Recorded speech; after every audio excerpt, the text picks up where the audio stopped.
Welcome to TSG Foundation's Wisdom of the Zodiac. Today's class and meditation will be taken from Volume 4, Wisdom of the Zodiac by Torkom Saraydarian. It will be on Chapter 27, titled Aquarius, Group Consciousness. This is a beautiful chapter, and it starts with a nice introduction, and then it proceeds to 7 keynotes that we can use as 7 seed thoughts during the 7 days of the full moon period. That is the day of the full moon, 3 days before, 3 days after.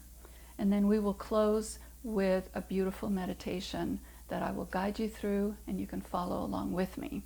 I encourage you to do this beautiful chapter, read it, take the seed thoughts, meditate on them, and then follow through with the last meditation that is so important at the time of the full moon. So let us begin. That is page 315. Open your book to that page. If you don't have these books, it's a good time to get them. You will never be disappointed from the content of these beautiful chapters.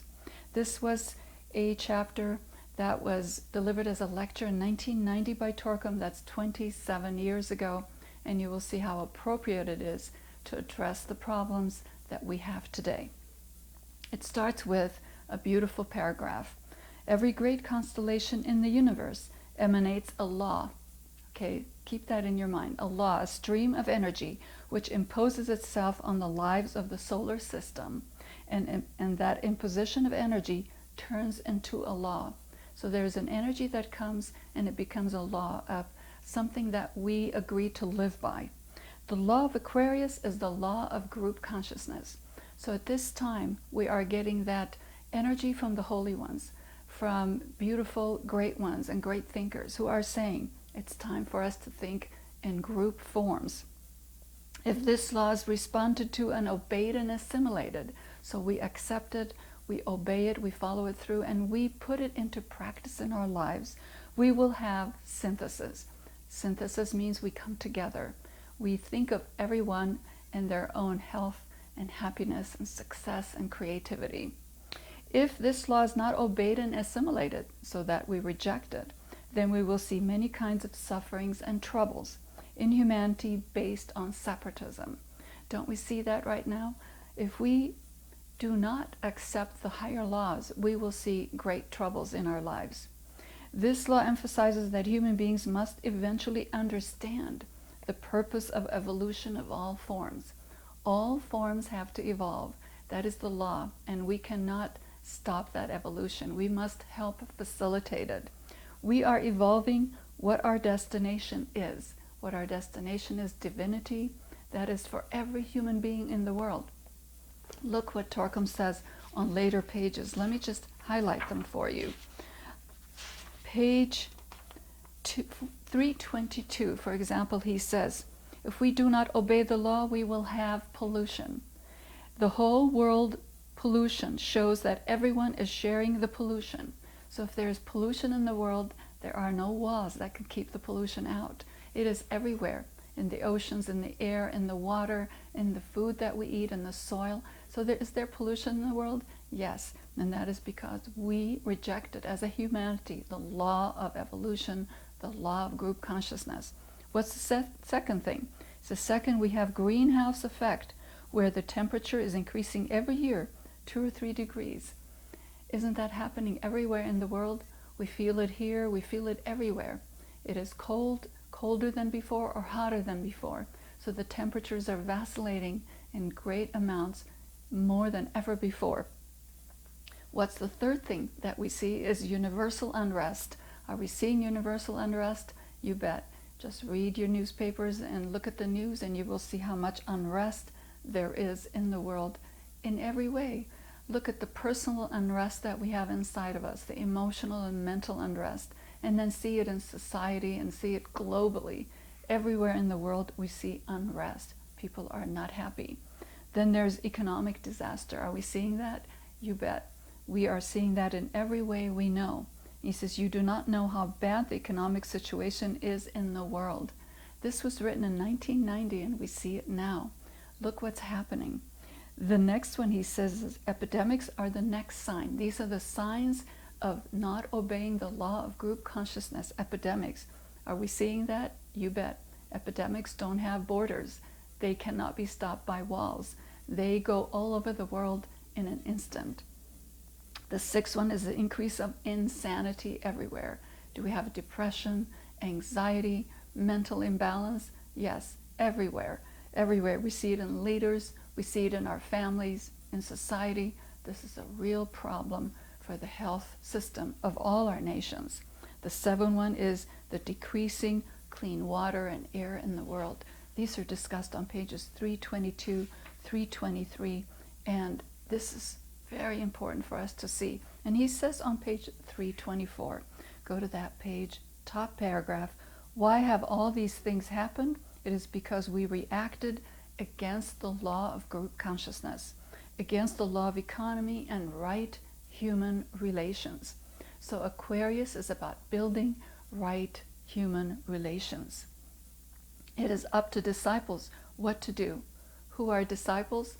They're not necessarily religious people. Disciples are men and women who are committed to the 7 principles, the higher principles that every spiritual tradition enumerates and emphasizes. What are those? Living a life of beauty, a life of goodness, a life of righteousness, a life of joy for yourself and others, a life of freedom, the life where you can strive toward perfection and have scientific sacrificial service, that you can serve in every way you can to your family and to people around you. These are 7 principles that we must abide by if we call ourselves disciples. So disciples are responsible for these things. Change your direction, and whatever you are doing wrong, you must change it before it is too late, so that your subconscious mind and your cells do not record the things that you are doing wrong. This is very important. Why? Because the things that you are doing wrong, if they are registered by your cells and atoms, you cannot get rid of them. So you see, this is very important, that we do not do wrong things and dwell in them and stay in them and reiterate them over and over, continuing them in our personal policies and national policies, because they get cemented. When something is cemented, it is harder to get rid of. So this is very important. The age of Aquarius that is coming in our future is the age of group consciousness, and that group consciousness comes through a crisis. I'm going to read this paragraph on page 324, and I want you to think about it, what it is that you have a crisis in your life and what happens. If you respond to that crisis and you look at the causes and what you can do as a response, you can change your life. But look, we are told that the age of Aquarius is an age of crisis. A crisis is nothing else but a combination of opportunity and danger. So it's an opportunity if you grab hold of it and you say, where is this coming from and what can I do? It's a danger if we ignore it. If we ignore it, it becomes a crystallized habit in our life, in our personal life and national life and global life. Look how many crystallized habits exist in our global life. Okay? The Chinese have a word for crisis. It means opportunity goes together with tremendous danger. If we ignore it, it becomes dangerous. Now, if we individually work hard to be useful to the human unity, upliftment, expansion, and prosperity, our karma will save us because we sacrificed ourselves for the whole of humanity with righteousness, harmlessness, right speech, and with spiritual purity. That is what the message of Aquarius is. So during this period of Aquarius, we are going to think of how we can bring human unity, upliftment, expansion, and prosperity in the way we speak, and the way we write, and the way we think and feel and relate with other people. Don't let this opportunity go by. Now, how do we do this? Here in this chapter are 7 steps that are enumerated. I'm just going to read them. I would ask you to take 1 day for each one and meditate on it. What is the first one? Page 316. When you have contact with anybody, your family, your husband, your wife, your friends, foreigners, strangers, no matter who they are, think of their interest first. Instead of saying, what's in it for me? Whenever you are confronted or you meet someone, think, what is their interest in this relationship, in this meeting, in this discussion? You see, we don't listen to each other anymore. We just yell at each other or talk at each other. Have you ever noticed when you're talking sometimes to people that they're not listening? Have you ever noticed that sometimes you don't listen and we are not absorbing and listening to what other people say? Very important. What's the second one? Think that you can cover up things from the eyes of your friends and from authorities, but never from the eyes of karma. Nothing is ever hidden. Nothing goes unrecorded. Think about what that means and the kind of clean up your life you have to do from here on. Number 3, this is so interesting. Before you die, try to leave your family or friends money or possessions that have been gained in honest ways. Leave a legacy behind you. Give to organizations, give to your family's education fund so that they have something to continue their evolution. See, this is so important. You want to help people evolve and grow and get educated and do their best. So leave something for people. Number 4, think in what ways you can improve the life of trees, animals, humans, the life of all. So now you're expanding. You're leaving money and then you are expanding to the next step. How are you going to better the life of everything? Look at number 5 on page 319. Think about the political, economic, and educational problems of the world and see what you can do to contribute to the increase of freedom and cooperation in the community of nations. If you have money, you have talent, you have time, contribute to the betterment of life everywhere around you. Philanthropy is so important, and we can be philanthropic in $10 increments, millions of dollars of increments, whatever your capacity is, whatever your talent is. It's time to share that with other people so you can uplift them too. Live, think, talk, and act in a way that you create right human relations, peace, and understanding. That's number 6. Think about what that means at this time of Aquarius, how we can create right human relations right here in our home, starting with our home and then expanding. And what is number 7? Bottom of page 320. Think how you can help to create and to keep one humanity, one earth, in which all have opportunities to be healthy, happy, prosperous, and enlightened. Why should we not take care of little ones across the world who are suffering and need just as much as our children do to be prosperous and healthy and educated and well cared for and loved? We owe it to everyone in the world to take care of these things, and they are so important. When we do these 7 steps, it makes us slowly become more group conscious. It is so important to be group conscious. If we don't, we are going to be swimming in the same pollution with everyone, and all of us suffer together. Why not do something to uplift ourselves and everyone around us? Take these step by step, okay? Now, we are going to do a guided meditation that starts on page 325 and it goes through to 327. It is beautiful, and I'd like you to go with me on it, and I will guide us. So what to do? Sit up and relax. Put a nice smile on your face, and just don't think of anything outside of yourself right now. Just be very quiet and still, and keep your eyes closed. And first, use alignment, integration and alignment. First, integrate yourself, your physical body, and surround it with a beautiful, crystal clear emotional body. Then put your beautiful, clear, yellow mental body around you. And then link to a 5-pointed star, your soul. And keep that alignment through this entire exercise. Think for a few minutes about how you can plan your life in such a way that you can contribute to the unity and upliftment of humanity.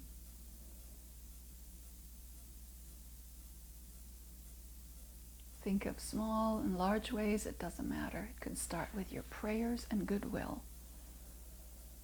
Take a minute to think of constructive ways how you can help humanity.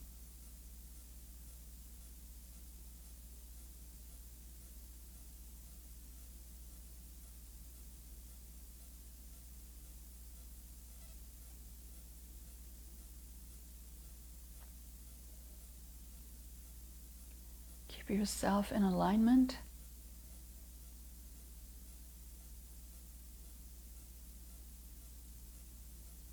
And think of the holy ones as we say this beautiful mantra. Repeat after me. Lead us, O Lord,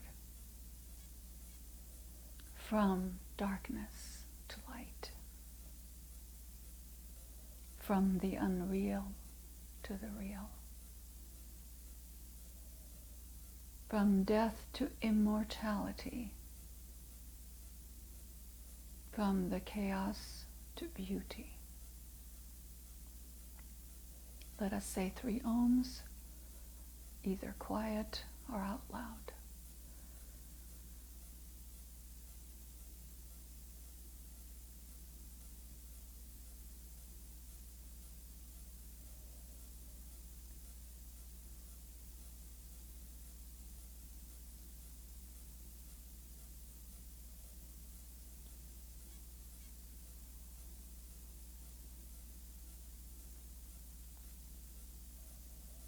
Next, think about what you are going to do to eliminate from your nature and what you are going to develop in your nature so that you are useful and bring benefit to one humanity and as well as yourself. First, what you will eliminate. Think of 3 things you would like to eliminate and stay focused and aligned.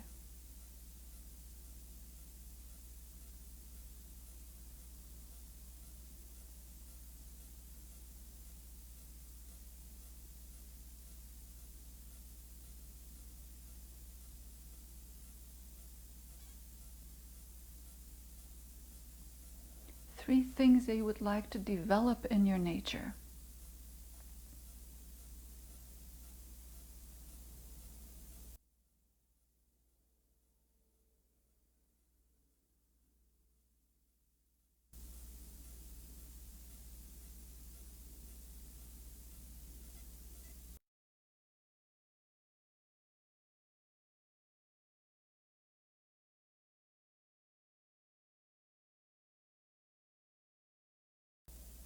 Now visualize a golden chalice above your head, and in the chalice see a blue flame.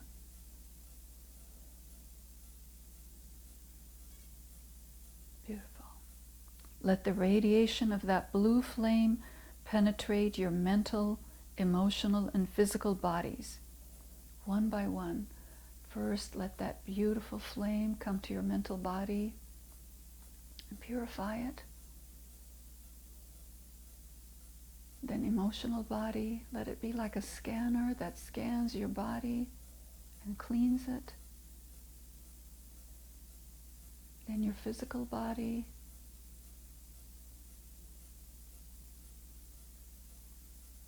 See your 3 bodies outside of you and let that fire come to each body once again. First, mental body. See it like you are looking at yourself from the distance. Next, emotional body. Next, mental, emotional, and physical all together.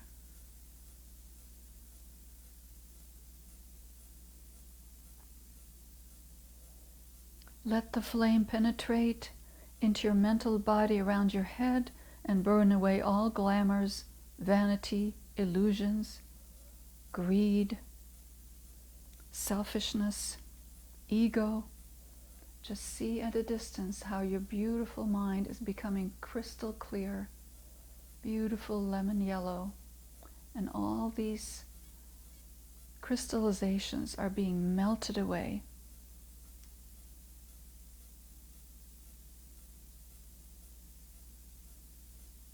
Visualize yourself sitting in the flame and let the purification process go on for a few minutes. Just look at yourself from far away and let that purification process start with each body and clean out all crystallizations.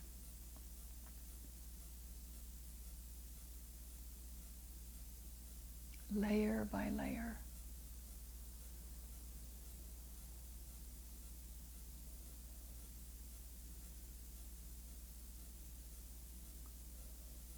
Repeat after me, keeping your focus and alignment.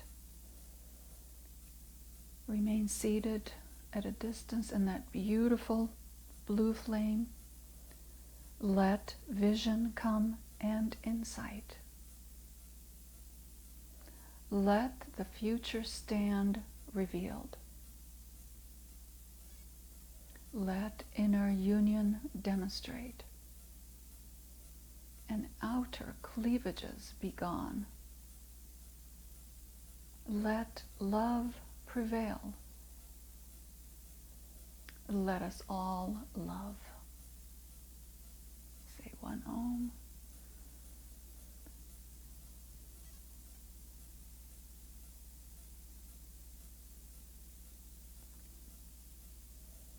Before you open your eyes, imagine a chalice on top of the planet.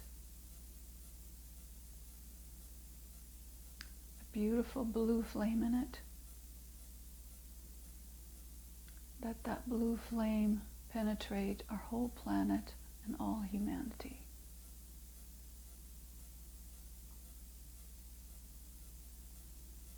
And say 2 more Oms.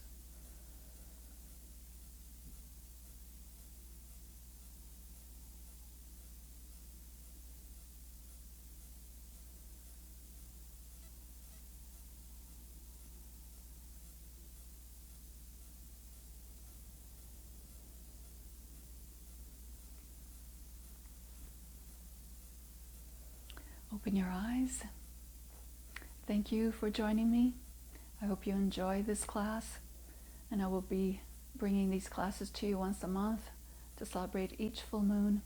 I thank you, and I hope to see you next time. Bye for now.